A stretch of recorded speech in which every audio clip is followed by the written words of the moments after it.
It is now time to experience the buzz, a podcast that takes an inside look at amazing people doing amazing things. Get ready for some great conversation that will be fascinating, educational, and inspiring.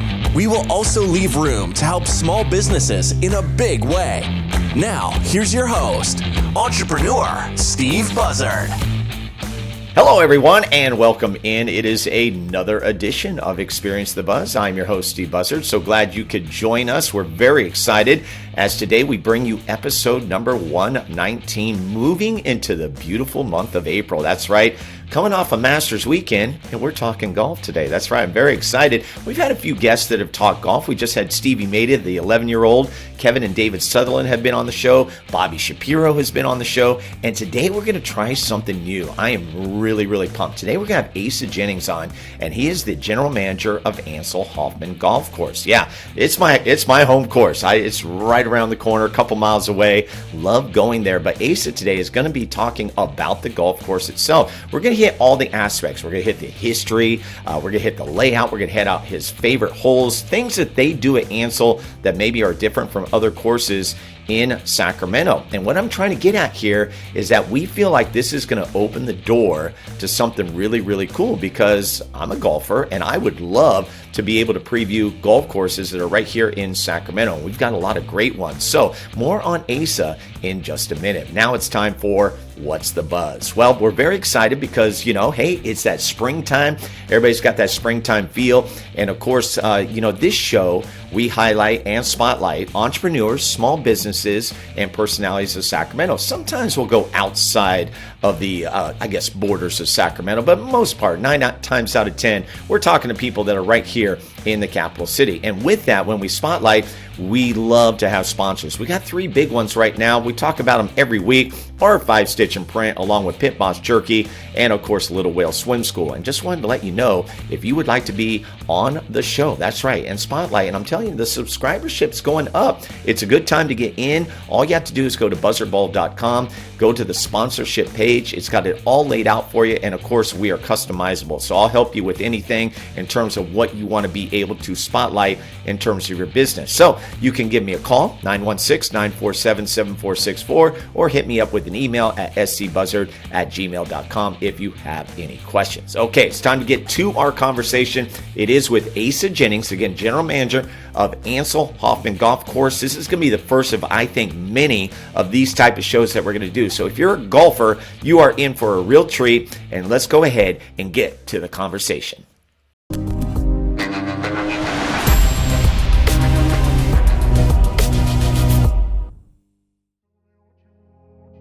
All right, well, welcome in. Here we are, and it's kind of a new look. Why? Because we got an extra person. In addition to our guest, Asa Jennings, we got Toph Buzzard, who is going to join us as well. He has hooked this thing up. I'm going to tell you a little bit about something that Toph has put together that kind of led to this conversation. But let's go ahead and welcome our guest, Asa Jennings, General Manager of ANCIL HOFFMAN Golf Course, my favorite golf course in Sacramento. Asa, how you doing this morning? I'm doing great. Thanks for having me today. Yeah, absolutely. And it's kind of nice because we're coming fresh off the Masters. So let's just get that out of the bag. How did you feel about Masters weekend?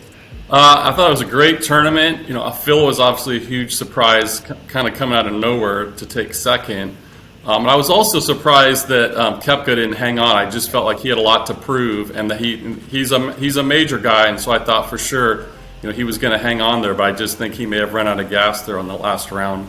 Yeah, I think the favorite part for me, too, is after the victory, right? When Jon Rahm, you could tell, just right to that last shot, then he could celebrate, right? He wasn't letting it go until he flopped it up onto the green. But then everything after that, and then the green jacket on, it shows you why the Masters is great. The other 3 majors are great, but the thing about the Masters is it's at one golf course. Right. Yeah, and he for sure deserves it. And he's had a great year thus far. I mean, from the get-go, he's been winning. So it shouldn't surprise anybody that he was the winner yesterday. Okay, Masters talk out of the way. We are talking ANCIL HOFFMAN Golf Course. And Asa, we had this idea, Toph had this idea that, let's use this format to be able to highlight and spotlight some of the great golf courses in Sacramento. And I'm just going to tell you, truth be told, I'm glad we are starting with you because it truly, I think, is a gem in this community. Yes, I go there and play a lot, but here's what I noticed about when I play at ANCIL HOFFMAN. It never gets boring. It's always like a new adventure. It's kind of like going to Disneyland, to be honest with you. It's a new adventure at ANCIL HOFFMAN. So being the general manager at ANCIL HOFFMAN, tell us a little bit about the golf course. I know we got a lot to dive into.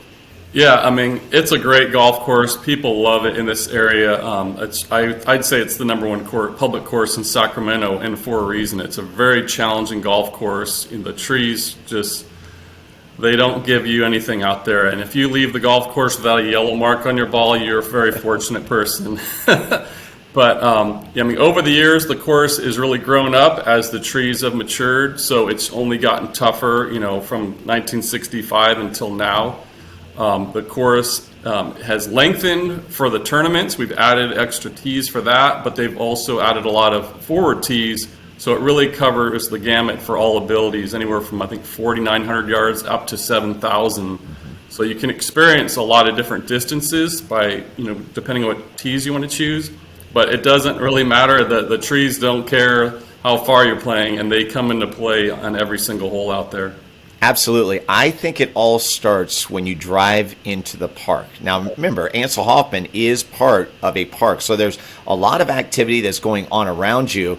But even more so, you get out of your car, you get yourself ready, and when you walk through the hallway and you see hole one, I don't know, but there's something special about that. Do you get the same feeling? No, it's a beautiful view. My former superintendent, who was here for 15 years, Greg Bleak, he would say that was his favorite place to stand, was right there observing the first and 10th tee.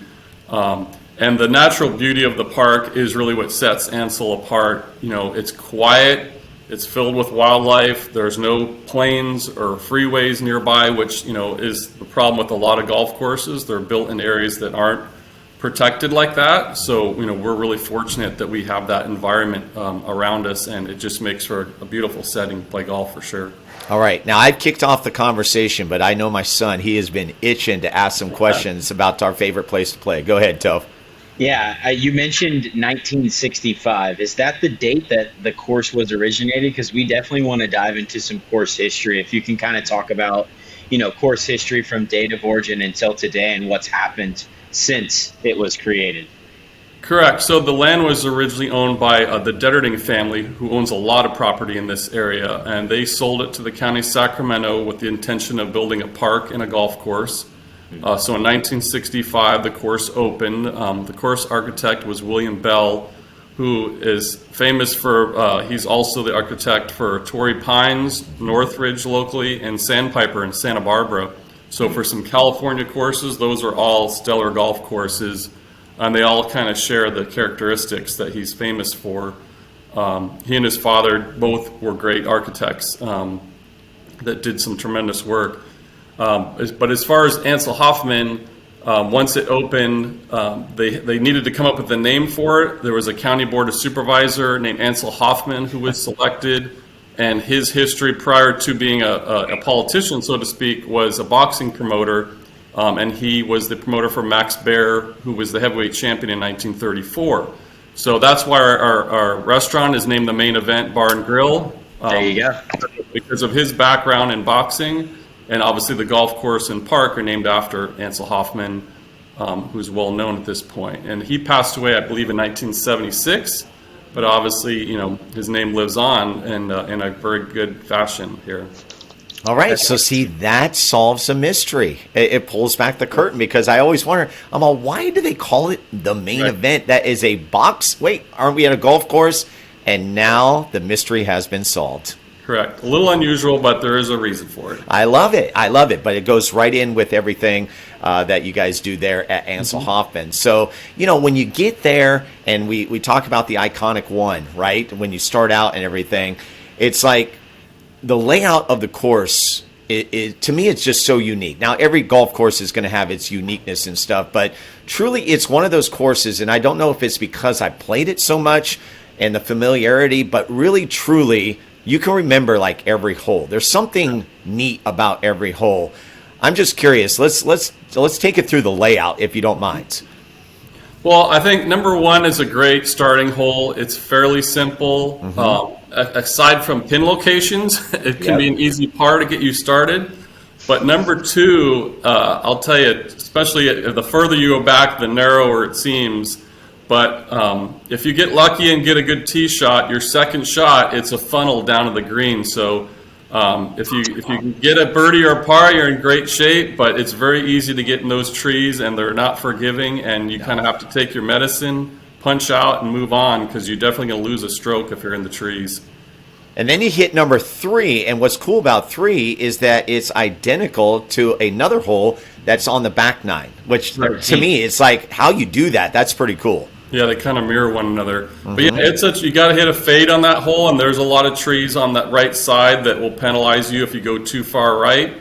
And then it kind of drops down to a swale short of the green. It's a 2-tier green to hit into, and that is really challenging, especially when it's on the top. So it's a sneaky, difficult hole. And again, another great par if you can make it there. And the pin locations are another one that, can really be a game changer on a tournament day, depending on where they choose to put it. Yeah, and then Toph, number 4, right? Number 4 used to be pretty simple and straightforward, but then a change was made, right, Toph? We get to go up top. I'd love to ask you about that, Asa, because, we're just, a kid in a candy store talking about ANCIL to the course manager. So, number 4, is there a schedule of when you guys put the tee up high and switch the green for 14, or is it just based off other factors? What is it has to, it has a lot to do with the wear and tear of the greens on number 14, because that's where they shares the tee box with. Our lower green on 14 was designed more for tournament play, but it can't last too long, so we have to give it a break, and then we move it up to the traditional upper 14. And so when we're using the upper 14 green, we can't use the tee box up there, because they cross one another. So we can only be up there when we're on the lower green. And so typically tournament plays, like when we have the Memorial Amateur, what's coming up in May, we'll have that lower tournament green going, and then we'll have the upper tee box to lengthen 4, and that it's a challenge when you're up high up there for sure. Okay, that's interesting, because not to skip ahead to 14, but 14, I like the fact that it's a mystery. In fact, this just happened to us the last time we were out there. We both, Toph and I, hit it up on the green, and in your mind, you're like, that could be a hole-in-one. Now, it wasn't, but it just the mystery of being able to walk up that hill to say, what if, right? So I do like that mystery. Let's move on to number 5, which is another par 5. Or par 3. This one is challenging to me because it's always that kind of that in-between club. You got a little wind and stuff, and the green is a little difficult as well. It is. It's a small landing area, and it's sloped. And if the green is anywhere, if the pin is anywhere to center to front, it is very, very difficult on that hole. So that is that's a great par, I think. And if you birdie it, you count yourself as one of the few, especially on a tournament day where they always make it tough. But yeah, for me, that is a really tough green to hit, and I don't know why, but I think a lot of people would agree with me. Okay, and then Toph, things open up on number 6, right, Toph? Yeah, I always say, that's the first hole I bring out my driver is on number 6, because if I can just put it in the fairway for the previous par 4 and par 5s, I can kind of make my way and birdie at best, and then par hopefully at worst, which usually doesn't happen for me, but on 6, it feels like it opens up, right? And you can kind of bring out the driver, and it's long, so you feel like you need the length.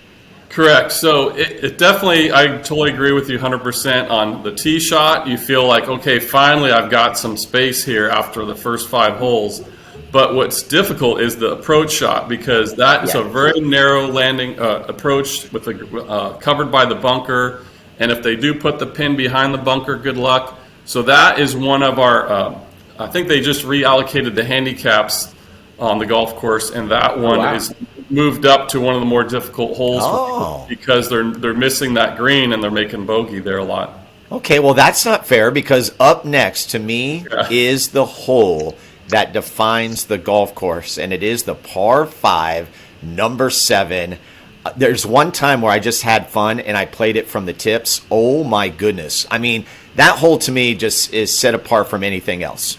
Yeah, if you take it all the way back like we do in the Memorial, that's a long hole, and it's very narrow from your tee shot. Those trees have continued to encroach in your view.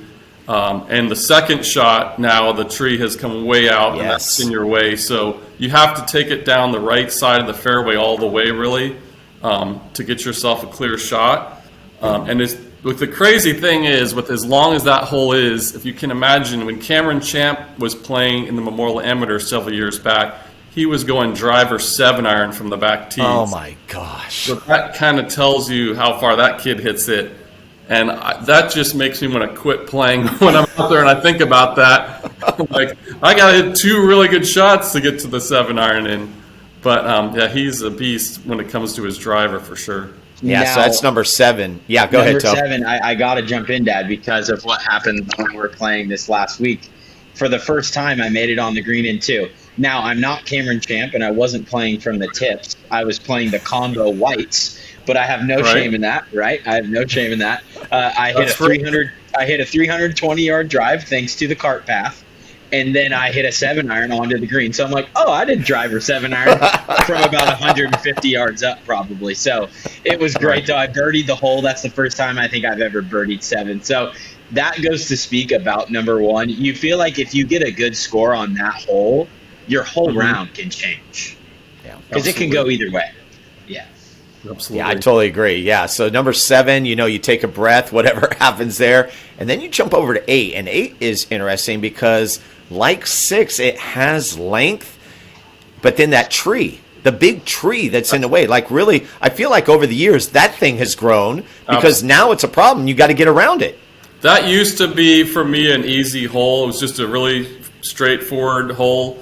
Yep. Not too long, after coming off of a difficult 7. But that tree, as it's grown out into the fairway, it's changed the complexity of that hole to where you really got to factor it, and you got to hit a fade around it or try to get over it. Because if you don't, you're going to drop and you're going to be a long way from the green if you hit that tree.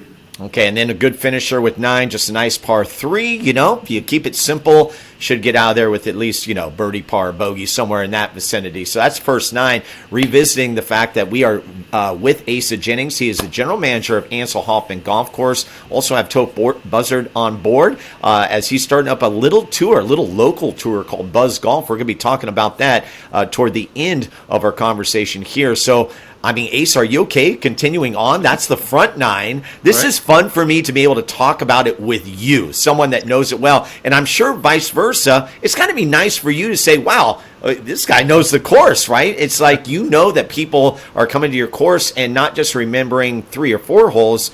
In my case, I can remember the whole golf course. So let's start out with hole number 10 as we get on the back 9. And hole 10, I think, is great because I think it is maybe the easiest par 5. Would you agree? I definitely agree, yeah. Okay. That's a nice starting hole, just like 1 is. It's pretty straightforward. The tree, it's much wider than probably any of the other ones, so you feel comfortable with your 2 shots. If you can't get on in 2, you can usually get really close. So it makes for an easy wedge shot. You got a good chance to birdie that hole. The green is pretty flat compared to most of the other holes, so it's not too difficult, and it's generally an easy par, if not a birdie for you there for sure. And hey, Toph, go ahead. 10 is a tease because 11, I hate that hole. Not because it's not a good hole, because it literally wrecks my scorecard every time. I usually try to take like a 3-iron of some sort, 220, 230 yards. But what's hard about that hole is you can hit a great tee shot and get a terrible uphill or downhill lie in that goalie.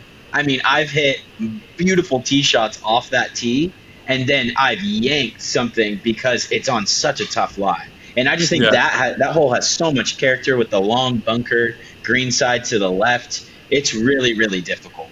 Yeah, you cannot go left there. You're in big trouble on the left side. It's okay to be right a little bit, but you're right. That ditch makes for a very interesting. If you can't get past that, it's always a difficult shot down there. And that the green is what really makes that hole because it's small.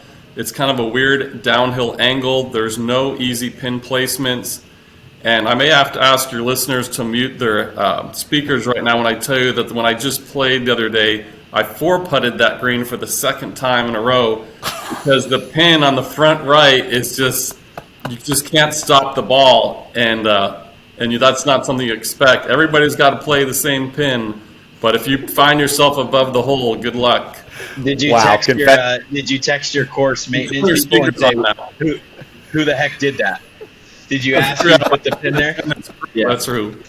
Yeah. Confessions by Asa Jennings, heard right here on Experience the Buzz. All right. Moving on to number 12. You know what? The 12 is fairly easy because it is open, but there is some length on that one too. Like, right? Am I depicting that in the right way? Absolutely. You can hit a good drive and still be 200 yards out. So it's a long par 4, but I will take the distance due to the fact that it is, again, another wide hole like 10. Like the trees really aren't in your come into play there. So you just got to hit 2 straight shots back to back and you're in good shape. Yeah, and then you get to number 13, which is the mirror that we talked about of number 3. Right. It is shorter, so it's good, but it's really identical. And this one, well, I will say this. Both greens are pretty iconic because 3, you're going up. 13, you're just kind of going right into that band of trees. You know, if you got to go to the bathroom, it's to the right side. And then 14 awaits you. But do you like 13 as well? I do. I think that's a relatively easy hole. It doesn't feel very long to me. It's one of my favorites because I always feel like I can count on a par there, if nothing else. Yeah. After, you know, the long 12.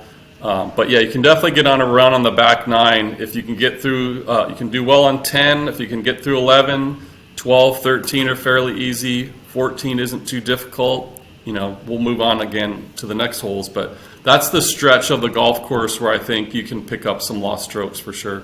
That's good. Yeah, 14 is the mystery hole that we talked about, where it could be either or. I do favor the mystery, and maybe that's because I haven't done well with the other green. That's probably all that is, right, Toph? Probably. Yeah, if you miss left. Yeah, probably. When you miss left or right on the lower green, you have a really tough chip up. It's always a pretty firm green as well in that area, and so it's hard to stop it when you get down left or right off those hills. So yeah, I love both. I love both tee shots. I think they're both beautiful, kind of heading into that back tucked corner of the golf course and of the park where the trails kind of meet. But 14's great, and then 15. That makes you really tighten up because of the tee shot and because of the iconic tree that's in front of the green on 15. I say, we said this the last time we played, 15 is the best approach shot and 16 is the best tee shot due to the trees in the way. And I'm sure that tree has grown a lot as well, huh? It's a challenge. You got to hit it high. You got to get it down there and hit a high shot over the top, and then you're good. But yeah, you can easily catch that tree. Well, and Asa, on 15, I mean, how many golf courses have a telephone line going right through the middle of the tee box? And it is, well, the nice thing is if you hit the wire, you get to do it over again, no penalty and stuff. But that is the strangest thing, right? To have a telephone wire going right through the tee box. Well, you only hit the wire when you've hit your best shot ever. Yes. And then you got to do it over. Oh, my gosh. Yeah, but 16 to me is... Gosh, we're talking about this stretch, like 15, 16, 17, 18 are such great for finishing holes. Yeah. 16, the prayer is, right, get it past the tree and just get it past the tree and have a nice shot in. But still, that is a lengthy shot for 16. 16's right up there with number 7. Yeah, you got to get it up high and over. When I played Saturday, and somehow I hit it right through it, and my son was cursing me because he's like, how the heck did you do that? And I don't know, but I'm going to take it this time. Because I didn't hit it high like I needed to, and I just got really lucky. Because generally when you hit it into that tree, it's not going anywhere. It's coming straight down. Yeah. 17 par 3-2 is also another tweener for me. It's like the par 3 number 6 or number 5.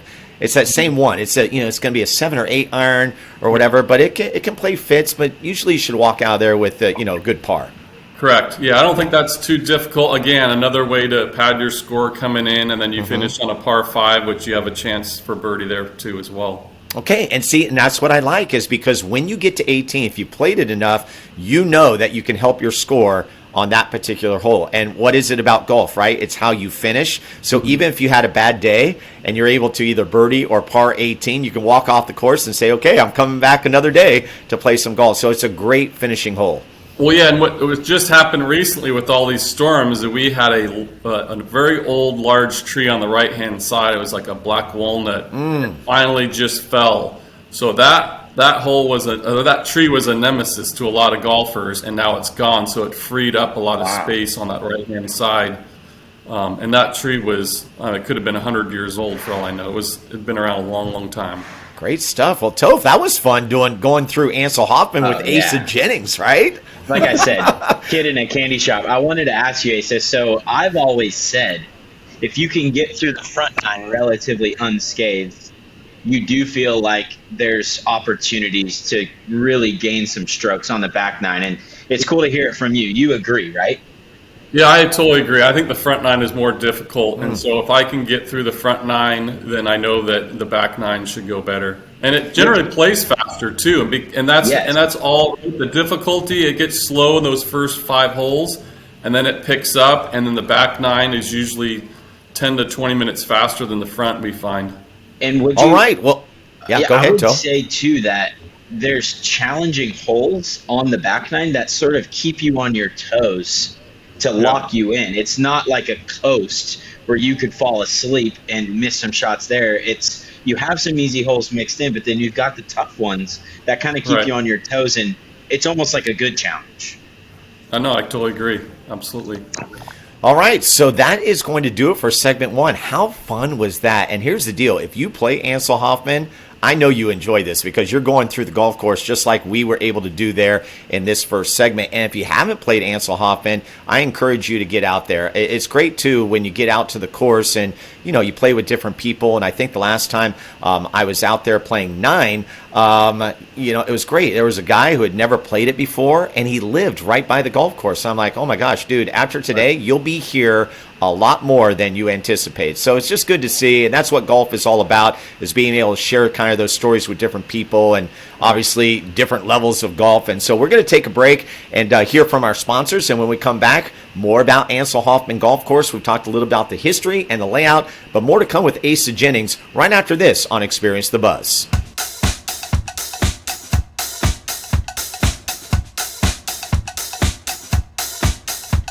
All right, so there you have it. That is segment number 1, a good one with Asa. And of course, we got more conversation coming your way. It is time to thank our sponsors. We got the big 3, and of course, want to start with the original 2, R5 Stitch and Print and Pit Boss Jerky. Also, a big thank you to Little Whale Swim School. R5 Stitch and Print ran by Troy Rousey. He's actually featured in episode 25. He's got a motorcycle background. Great family man, running a print shop now, and a one that is a high level. You can check them out at r5print.com. You can also call them at 916-454-3773. They've done a lot of work for me, and so they specialize in screen printing and embroidery, precision stitching, and large format printing, and they have a graphic design artist. Good stuff right there. Next up, I want to thank Pit Boss Jerky. Can't say enough about Joe Green. He, too, has been with us since day 1. He is featured in episode number 26. He is the Pit Boss, and he's got 12 amazing flavors of beef jerky, right? Who doesn't love beef jerky? I'm a big fan. And of course, so much that we actually now have a piece of beef jerky, a lot of beef jerky that is named right after the show. It is called Experience the Buzz. Some other favorites, raspberry apple chipotle. They've got a keto mix along with island teriyaki, and then the 6 original pepper garlic, Pit Boss original sweet summer, honey gold sweet and smoky, and little heat. How about that? All right. And lastly, we want to thank Little Whale Swim School, Anya Hall, who runs the show over at 4106 El Camino Avenue. It is the premier swim school in Sacramento. You can find them at littlewhaleswim.com. All right, so again, big thank you to our three sponsors. Let's get back to our conversation now with Asa Jennings. Like what you hear so far? Make sure you never miss an episode of Experience the Buzz by clicking the subscribe button now. This podcast is made possible by listeners like you. Thank you for your support. It means everything. Now, back to the show. All right, welcome back. It is Experience the Buzz. I'm your host, Steve Buzzard, joined by my son, Toph Buzzard, and our special guest, it's Asa Jennings. He's the General Manager of ANCIL HOFFMAN Golf Course. I think Toph said it best. We are kids in a candy store right now, and a beautiful way to kick off this type of podcast. That's right. We feel that this is going to be like the blueprint for what we can do for other courses in Sacramento. And let's start right there, Asa. Like you said, you feel like you guys are the top public course. I love that you say that with confidence. And with that, I mean, Sacramento, in terms of golf courses, has a lot to offer. There are a lot of golf courses, and that's what's really changed dramatically. I started working at ANCIL HOFFMAN when I was 16. I worked on the driving range doing the carts and all that just for a couple summers, I believe. And back then, that was 80,000 plus rounds a year. There was only maybe like 5 local courses. It was Hagen, Bing Maloney, ANCIL, and a couple others. And everybody said, we need more golf courses in Sacramento. Well, they built a lot of golf courses, and you could argue too many because it's really dropped the rounds everywhere. But with the changes that have occurred in the game, with COVID obviously helping golf, an outdoor sport, we benefited dramatically. And we reached 80,000 rounds again in 2020, which was crazy. And I'd argue that's probably the biggest uptick in rounds of anybody locally. Because we never closed, we were open the entire year, whereas a lot of courses took a break trying to figure out, how could they stay open. The county health department allowed us to stay open, and so we did, and people were coming from all over the place to play our course, and it was really neat to get that exposure. A lot of Bay Area people had no golf, so they were driving to Sacramento to play our course, and talking to people that were playing it for the first time, they really loved it, and they hadn't experienced it before, but they had kind of the same experience that you guys are reflecting upon, where they really loved the golf course. This is just personal, but that is great to hear, because I would not expect that.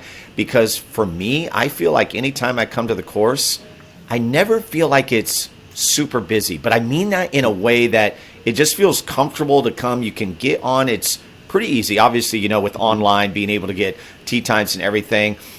I almost don't want to tell a lot of people about it, right? Because you go, oh, this is my golf course, right? But it kind of, that's the feel. Does this make sense coming from a golfer like me? Yeah, but they know, don't worry. Yes, I know, they know.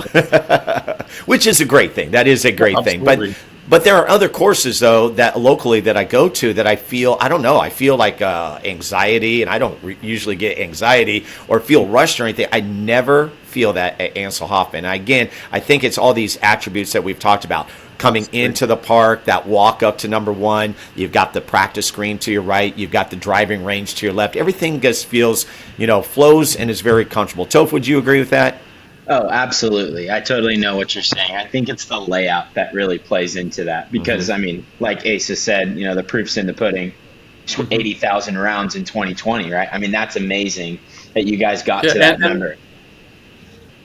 Right. The best way to explain it is it's a walk in the park, right? Yeah. Literally. And it's just beautiful. You've got deer running around, turkeys, a lot of wildlife, which makes it very unique in the area. So I think that's just all those things make people really relax and really enjoy it. And the other part of it is everybody walks at ANCIL HOFFMAN. Yep. Other golf courses I worked at, the ridership rate is like 70% or higher. And in some courses it's 100, because you have to ride. But at ANCIL HOFFMAN, I'd say maybe 50% of the people ride, and sometimes only 40. So it's a very much a walking course, and people will choose to walk rather than ride because they really like that experience out there. I'm definitely one of those. Yeah, I love walking that course. Wildlife, everything, the surroundings. So, Asa, the course itself is one aspect of who ANCIL HOFFMAN is. But, you got to do things outside of that to, I guess, set yourself apart from other courses. And so I'm going to kind of let you outline, tournaments that you guys have there. You just mentioned the big one coming up in May, the main event place. I know you guys are big with having music and stuff. So kind of outline for us other things that happen at ANCIL HOFFMAN Golf Course.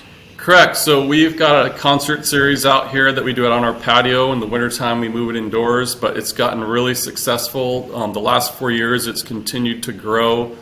We sell out all of our shows. We get some really good bands coming in. We've got a Tom Petty tribute band coming in May that's excellent. And so it's been really fun. And so we're trying to do something for our community so we have an outreach to people that don't golf, that have a good reason to come here. So a lot of our neighbors that aren't golfers like to come with their friends and sit on our patio because it's beautiful out there. enjoy some music and the sunshine. And it's done really well for us, and it's something we'll continue to do and continue to offer. We do trivia. We continue to try a lot of different things to give those people a reason to come to ANCIL Hoffman if they're not, just here to golf. Okay, and then as far as like I know you guys do everyone does camps, and you obviously have your tour professionals out there that are helping with being able to give instruction and stuff. So maybe outline some of that as well. So a couple unique things. We have a junior academy that's a year-round academy. It's 4 days a week, all year long, and Sean Ablateo that runs that does an amazing job. And he's if you want to be a good golfer, that's the camp for your kid. He's not there. It's not a babysitting camp. It's serious stuff. The kids got to do their homework for him, or they don't get to play, so to speak. I love it. But he's great with kids, and he's really developed some great junior golfers.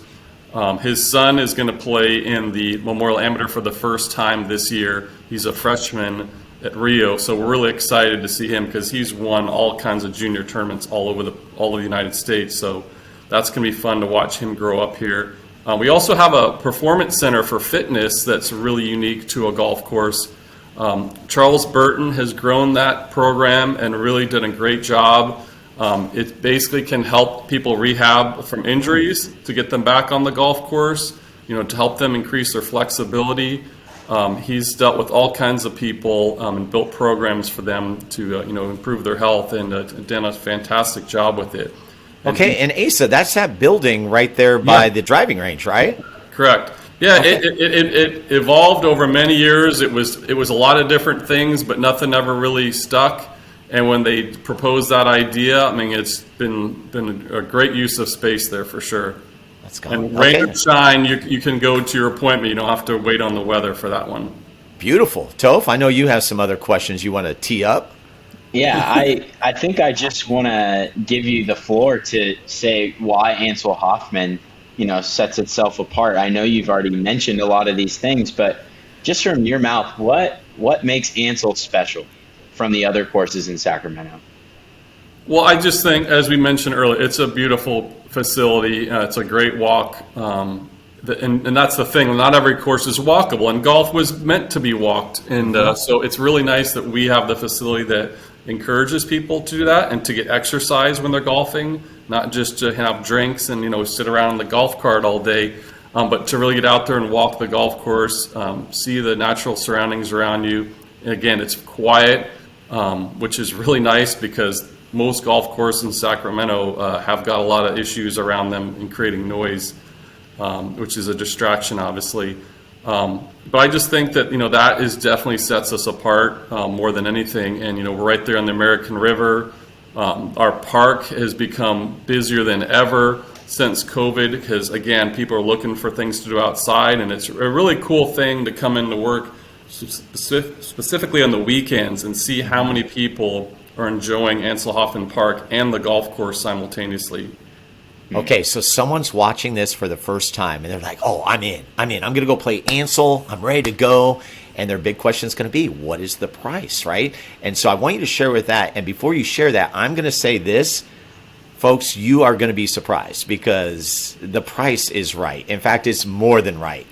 Yeah, our green fees, like prime time in the morning, it ranges from $30 to $50 weekday to weekend. So it's very affordable.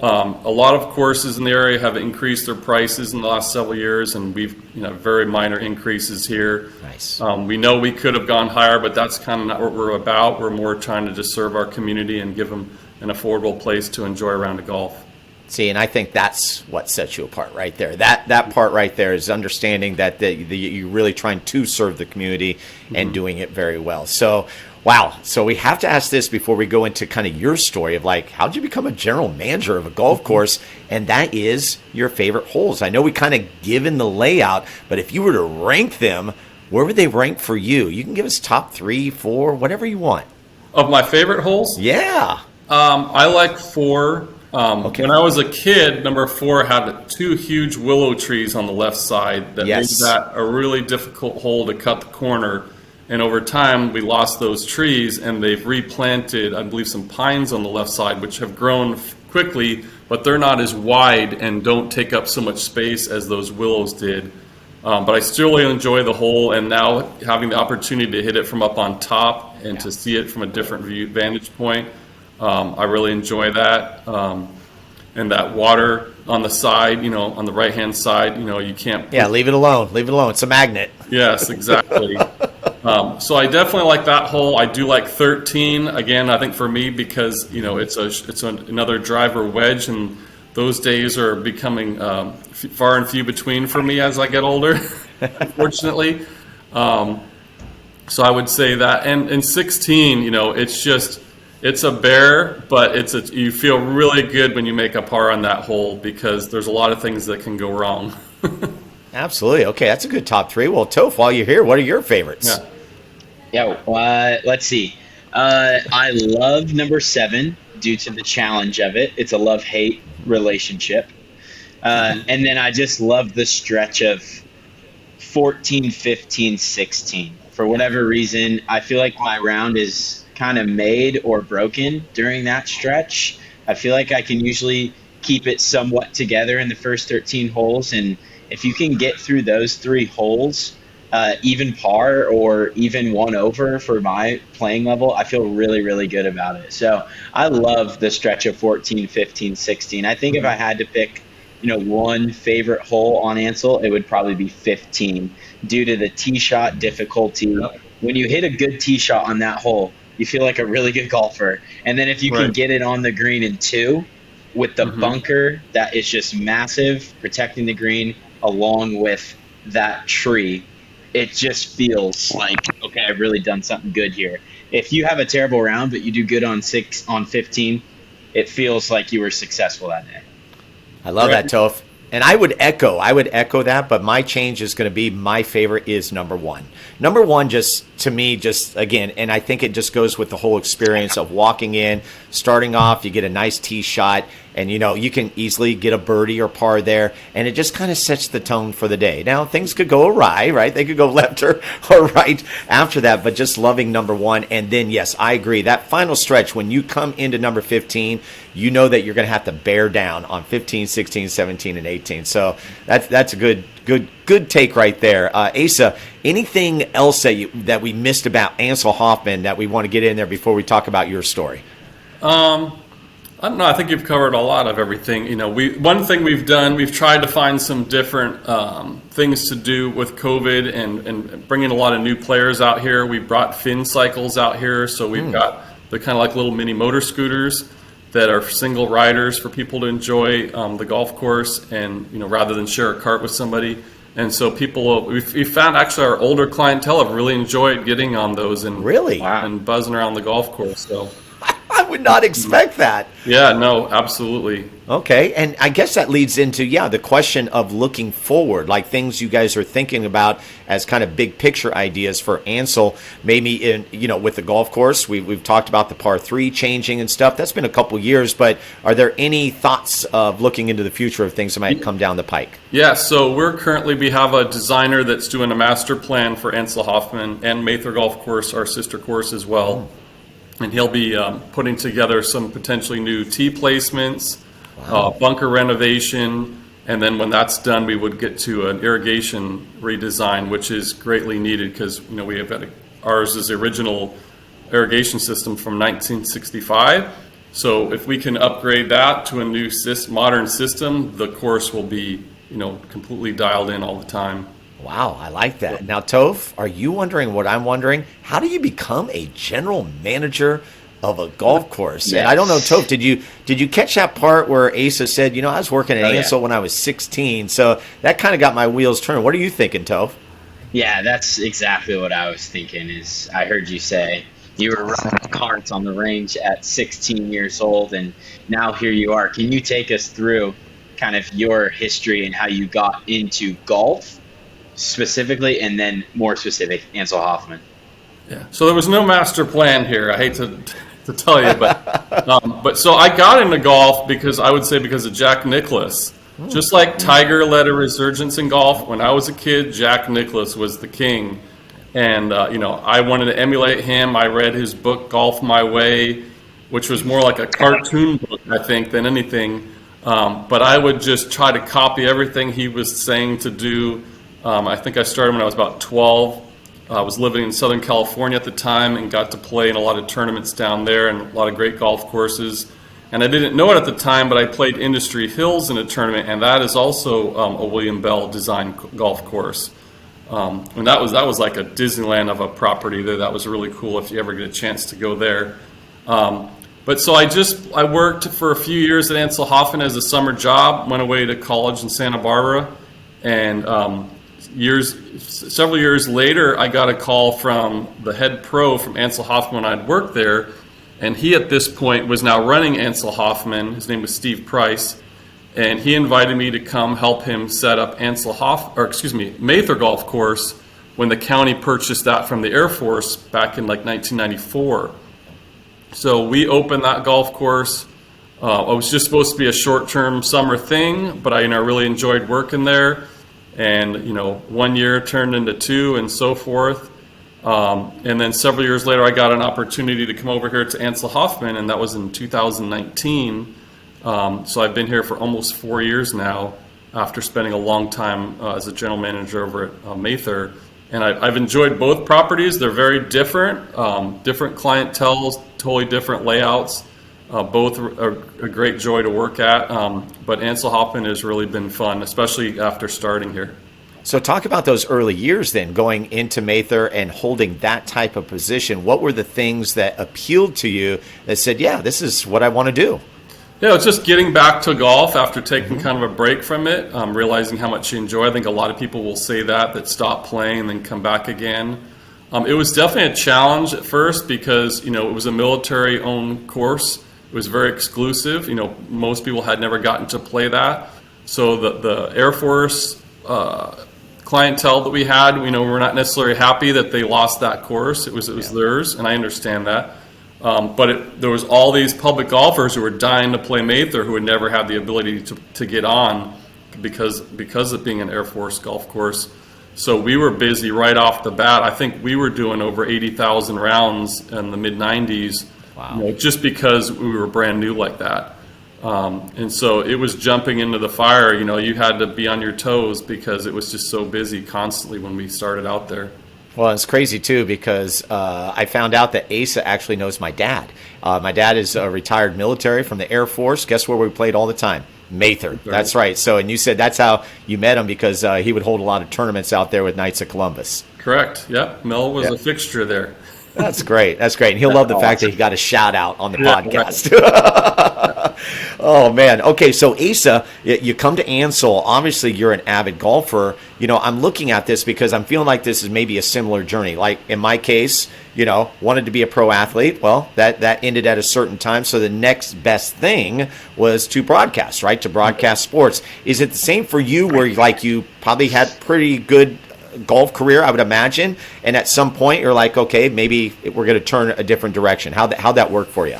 Yeah, I was a good player. I played in high school for Americano, got to become the #1 player, when I was a senior there, nice. And got to experience a lot of golf courses through tournament golf, which is a really cool thing. Courses that you don't, country clubs that you wouldn't always have be able to get onto those properties.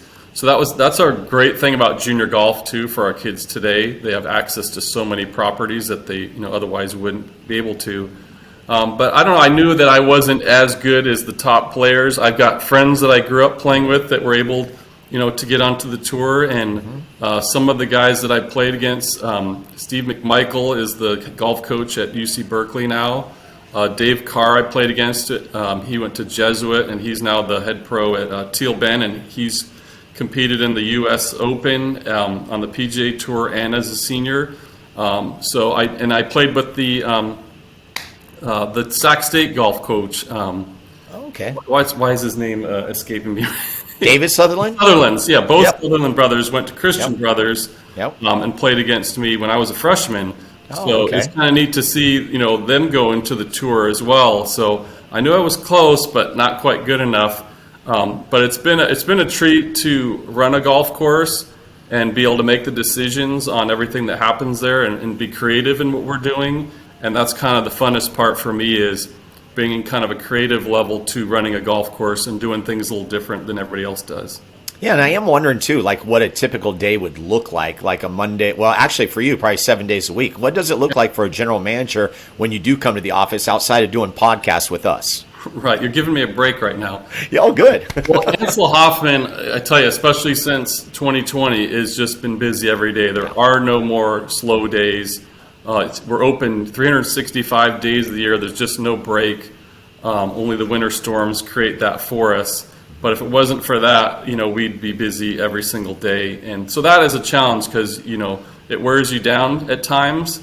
But the refreshing part is the people that you work with and your customers that bring a smile to your face. And it's a beautiful place to be, obviously. We're not working in an office all day. That's kind of minor. We're, in and out, outdoors all the time. And I think that's what makes working at a golf course fun for sure. All right, Toph, you got anything else before we let this man one. go? I got one. It's what is your favorite part about the industry? And then what is your least favorite part about the industry and what you do? Yeah, I think my favorite part is the creative aspect, looking for different ways to operate that maybe others that miss or that they don't do, that we think is attractive to our clientele. The hardest part, I think, is, like I said, we're open all year long. There's a lot of challenges that come along the way, weather being a big one. We have very hot summers the last few years. We've had smoke to deal with, and we have to worry about, is this safe to be open?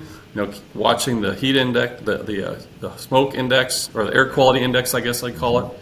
And then in the wintertime, these high winds that we had and so much rain this year, making sure that the property's safe for people to be out there. We lost a lot of trees, tons of debris, and all that cleanup. When the rain stops, the golfers want to come out and it's all ready to go, and they don't realize what just happened last night and the fact that what that can do to a golf course. And when you have as many trees as we do, there's a lot of debris to clean up, and that takes a lot of time and energy. And our crew has done a fantastic job. They had to work really hard this winter to get the course in the condition it's in today.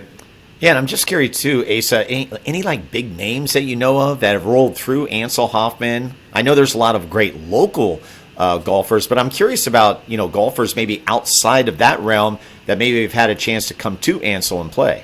Well, primarily I'd say, our Memorial Amateur Tournament has had some great players win that tournament or participate in it and then get to the tour. John Catlin, Alex Lee, Cameron Champ, some of the names that are the Sutherland brothers are out here every year. Dylan McDermott has won. He's going to be a great player going forward. So I think you can see some of the future stars, because I think in the Masters a few years ago, there was 3 Memorial Amateur winners in the tournament. So that was pretty cool to see. And the Sutherland brothers, they obviously played here when they were younger. And now their sons are competing and doing a great job as well.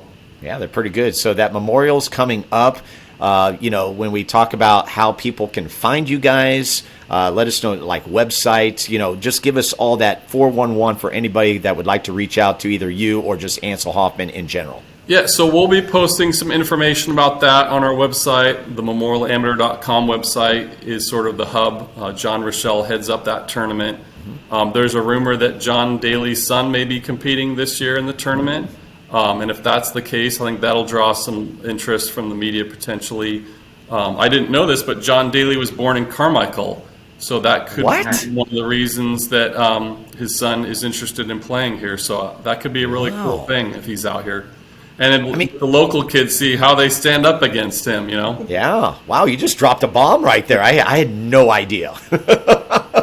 And it's crazy that John Daly is still hitting the golf ball like he does. I see these videos. I'm like, how does he do that? But see, that's the beauty of golf, right? Yeah. You could be any shape, size, age. We talked about Phil Mickelson up top at 52. I mean, what an alarm for the old guys like us that are going, oh my gosh, that's still possible. And that's what I love about golf. Golf has just got such a unique flavor to it. Absolutely. Yeah, for sure. Okay, well, Toph, I think this was pretty fun and very informative, and I feel like I know ANCIL a lot better than I already knew it, and I play there a lot. What do you think? 1000%. It's been a pure joy to be with you, Asa, and just to talk about our favorite golf course and to hear the background of it and what makes you guys tick. And it's just going to enhance the experience for all of us when we go out there and whoever hears this. So we're really, really appreciative, and we're really grateful for what you guys do for the community. It does mean a lot to us. And during those tough times of COVID, you guys being open and being able to get out there, I mean, just speaking from, a customer of your business, it meant a lot to us. And we're super grateful for what you guys do over there. And yeah, I can't speak enough to what you said about making the price right and keeping it affordable so it can be something that the community can still enjoy. I mean, the prices have skyrocketed everywhere, and it's tough. Yeah. And it really just limits the amount of times you can play golf, because it cuts into whatever you had set aside to go play golf. It cuts into that. And so you guys being able to keep the price right, but also keep up the quality of your golf course, it goes unmatched. For the price, there's not a better course, and I can say that confidently, not just because you're on our podcast. Yeah, no, thank you. I appreciate that.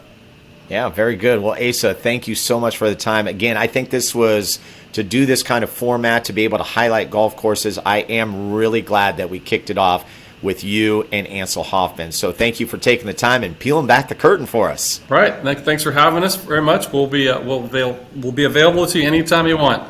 Okay, sounds good. We're going to take another break and come back and find out about this Buzz Golf Tour that Toph's got going. Big thank you to Asa Jennings, General Manager of ANCIL Hoffman. We'll put all of the information in the show notes for you so you can check them out as well. We'll be back right after this. Like what you hear so far? Make sure you never miss an episode of Experience the Buzz by clicking the subscribe button now. This podcast is made possible by listeners like you. Thank you for your support. It means everything. Now, back to the show. All right, well, there you have it. That's right. Great conversation. Asa Jennings, General Manager of ANCIL Hoffman Golf Course. We're very excited to be this. This is going to be the first of many. I'm telling you, this is going to be a lot of fun. There are so many great golf courses, as evidence that you see here in Sacramento. Toph, I mean, man, how do you feel? I feel great, man. Like the kid in the candy store analogy, I think was absolutely perfect. Yeah, I mean, that's our playground. We're grown adults and we have hobbies now, right? And one of our great hobbies is golf, and that's our playground, ANCIL Hoffman. I mean, I live in Roseville now, but I play ANCIL the most frequent due to my job, you living close. It's just awesome to be able to speak to him and kind of peel back the onion, as they say, and hear what makes them tick, hear what makes them special from him, which is really special. And to go through that course layout and talk about every hole with the guy who runs the course. And I thought what was really cool, Dad, is he plays the course. He's not just going there for a job. He loves golf, and he loves ANCIL Hoffman, and I can only imagine the copious amounts of times he has played that golf course, and it's just awesome to hear from him. And yeah, I just felt like I was a little kid, just so giddy the whole time talking about our favorite track. One of the many perks, I would imagine, of being a GM. So yeah, peeling back that onion, that was a lot of fun today. By the way, we want to thank our sponsors, R5 Stitch and Print, Troy Rousey, big thank you. Also to Pit Boss Jerky, our good friend Joe Green, and then Little Whale Swim School run by Anya Hall. Now, Toph, we had mentioned something within the podcast, this Buzz Golf thing, and so I think we need to get it out there. And so I'm just going to let you take it away. This is a pretty cool idea that you came up with. Yeah, so it all started from my thought of, well, hey, there's adult rec basketball leagues, there's adult softball leagues. Why can't there be an adult rec but competitive golf league? And I know there's leagues out there. I know that this isn't, Einstein coming up with the most, inventive idea ever. But I do feel there is a hole in the golf market of younger crowd of golf leagues. And I mean, Asa talked about it today. The boom of COVID and golf really helped the game. And I think a lot of young people got into it. And, your hat that you're wearing right now is Good Golf. And they have been a huge cog in the advancement of golf in youth, because these YouTube kids are watching them and saying, wow, I want to go do that. And that's really where I was inspired from too, is to say, hey, I want to go out and do what they're doing. I want to go out and play against all my friends, be competitive, keep track of our points. And so, yeah, Buzz Golf, it's a competitive handicap golf league for the common golfer. We officially capped our league. It's at 22 people for our first season. Couldn't believe it ever got to that point. And our first event is in less than a week, Dad. And you're playing in it. My brother who's sitting over here to the left, he's playing in it. It's going to be awesome. Yeah, and listen, it's a public announcement, but there's no room for anybody. We're just throwing out this idea that is taking place and actually what led to this interview. So the other piece of this is that Toph said, let me reach out to the local golf courses to see if there are places that we can play that could hold a tournament for 22 people, which, golf courses do all the time. So ANCIL HOFFMAN being one of them. And what's interesting, Toph, and I think this is where it gets really good, is, for golf courses, they're probably in their mind going, okay, what is it that you want? Free golf? And you're like saying, no, listen, we just want to be able to play on your golf course and then spotlight it on Experience the Buzz. And I think that has turned into a win-win situation. And I think you've thrown a couple people off guard with that. Absolutely. I mean, I know people have said, can you copy yourself? Can you clone yourself? When I said that to them. And I just think that goes to show, people are always looking for something. And we just want a relationship. We want a partnership. We want to be able to promote them. And then we want to come play their beautiful facility. The beautiful facility is enough. Yeah. And Buzz Golf, just so you know, it will be with handicap. And what's great about that, you could have an NCGA handicap, which would be official. But what's nice now with technology, like I use 18 birdies. 18 birdies is as official as it gets. I am sitting at an 18.5. So I get to carry that with me. And I think that's going to be the beauty of leveling out the playing field. And it's going to be a lot of fun. Yeah, the handicap is the great equalizer in the game of golf, right? Because if you're playing a scratch golfer, you have absolutely no chance of beating him with just a straight up score or beating her with a straight up score. It's simply not going to happen. But the handicap is a proven measure over a long course of time to say, hey, we can actually play and go after it even at our different skill levels. And so that's what Buzz Golf is all about.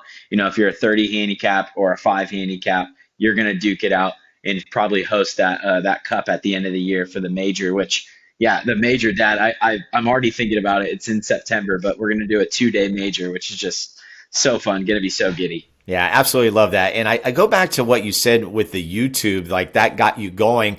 And it's interesting because before the YouTube generation, like a lot of golfers that we see, we just saw the full swing series on Netflix. A lot of them, 90% of them will always point to Tiger Woods. And right, he was that iconic golfer that inspired so many people to play the game. But this shows you where it's kind of expanded, right? Because absolutely. Yeah, Tiger is Tiger and can get you inspired to play at that level. That's going to be tough. You need someone to show you that, okay, the average Joe can go out there and do well and have fun doing it. Absolutely. And I think that's a great point. It's almost like these YouTube channels that have created golf content, they are supplementing Tiger Woods in a way. And you'll never get up to Tiger because Tiger still inspires my generation and kids even a little bit younger than me, I would say. But I do agree. I think you're hitting on something very, very easy right there is, yeah, this YouTube generation is really inspiring a lot of people, and it's definitely inspiring things like Buzz Golf. That's for sure. All right, so there you have it in a nutshell. What a great conversation, a lot of fun today. And like we said, hopefully will be the blueprint for the opportunity to go out and highlight all of the courses here in Sacramento. I plan on doing this for a long time, so let's get to it. And Toph, thank you for putting this all together. You did a great job. Hey, I appreciate it, Dad. Thanks for giving us the platform to be able to do this. And you've been putting in the hard work to, you're 120 episodes in and grinding it out and almost over 20,000 downloads. So congrats to Experience the Buzz and what it's been able to do. And this is just another great avenue for us to explore. Let's do it. All right. Well, that's all I got for now. Talk to you next time. Goodbye, everyone. Thank you for joining Steve this week on Experience the Buzz. Steve would love to hear from you. Leave a review or contact Steve directly with any questions at scbuzzard@gmail.com. To see the other adventures of Steve Buzzard, be sure to visit buzzardball.com.